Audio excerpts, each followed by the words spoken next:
जय श्री हरि, जय माता लक्ष्मी। भक्तों, आज मैं आपको सुनाने जा रही हूँ उत्पन्ना एकादशी की पवित्र कथा, जिसके सुनने से बहुत ही पुण्य लाभ मिलता है। एक बार प्राचीन काल में भगवान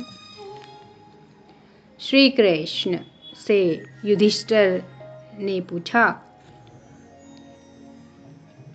माधव, उत्पन्ना एकादशी की कथा के बारे में बताइए।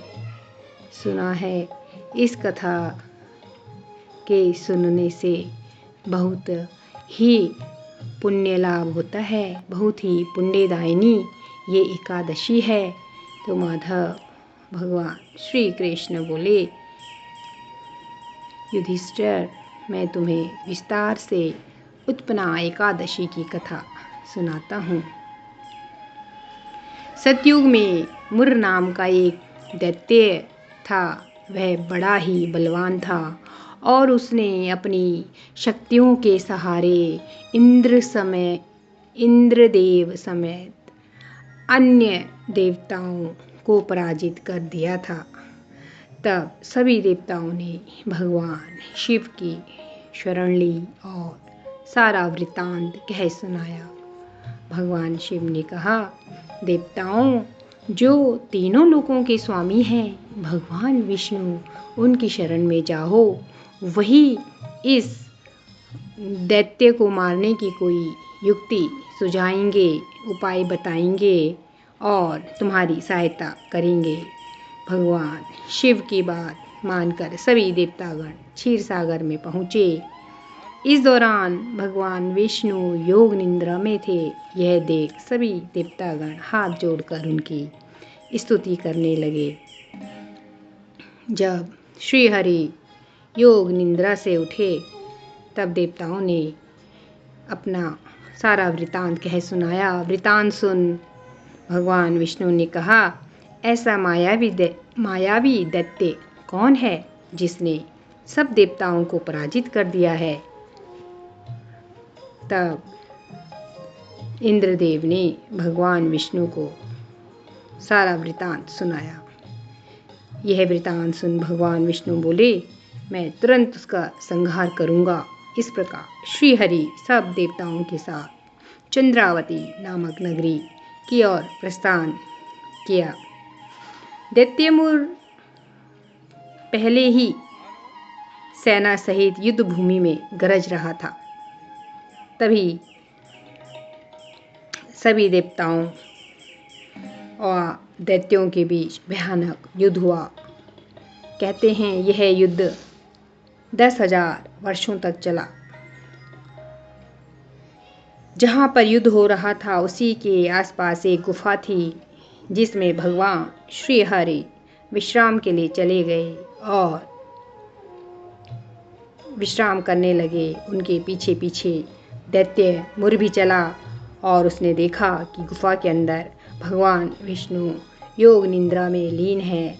वह बड़ा खुश हुआ और उन पर वार करने के लिए जैसे ही आगे बढ़ा, वैसे ही भगवान श्री हरि के शरीर से एक दिव्य उज्ज्वल कांतिमय रूप वाली देवी प्रकट हुई।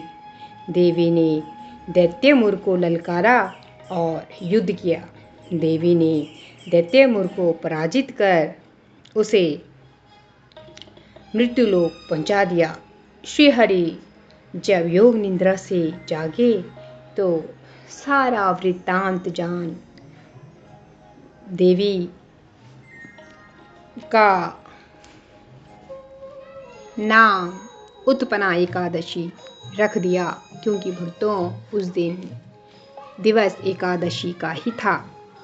और श्री हरि ने देवी से कहा, तुमने अधर्म को समाप्त किया है और धर्म की विजय हुई है, इसलिए सभी भक्तगण तुम्हारी पूजा बड़ी लगन श्रद्धा भाव से करेंगे उनका हमेशा कल्याण होगा। तो भक्तों कहते हैं कि यह जो कथा है, यह जो मार्गशीर्ष कृष्ण पक्ष की एकादशी है, इसका जन्म जो है भगवान विष्णु की देह से ही हुआ है। और देवी ने इस व्रत के करने से जो भी भक्त के जीवन में परेशानियां होती हैं, देवी उन्हें समाप्त कर देती है। हमारे हिंदू समाज में तो वैसे भी माता एकादशी की बहुत महिमा है। सभी भक्तजन बड़े श्रद्धा भाव से एकादशी का व्रत करते हैं। कहते हैं एक उत्पन्ना एकादशी का व्रत करने से जीवन में सुख व शांति मिलती है, पापों का नाश होता है, भय रोग और कष्ट दूर होते हैं, मन शरीर की शुद्धि होती है, भगवान विष्णु की कृपा प्राप्त होती है, परिवार में सुख शांति समृद्धि बढ़ती है, मोक्ष का मार्ग प्राप्त होता है। अधर्म का नाश करने वाली इस देवी की जय हो। जब अधर्म बढ़ता है तब भगवान अपनी दिव्य शक्ति भेजकर धर्म की रक्षा करते हैं। तो भक्तों एक साथ बोलेंगे, ओम नमो भगवते वासुदेवाय। ओम नमो भगवते वासुदेवाय। ओम नमो भगवते वासुदेवाय।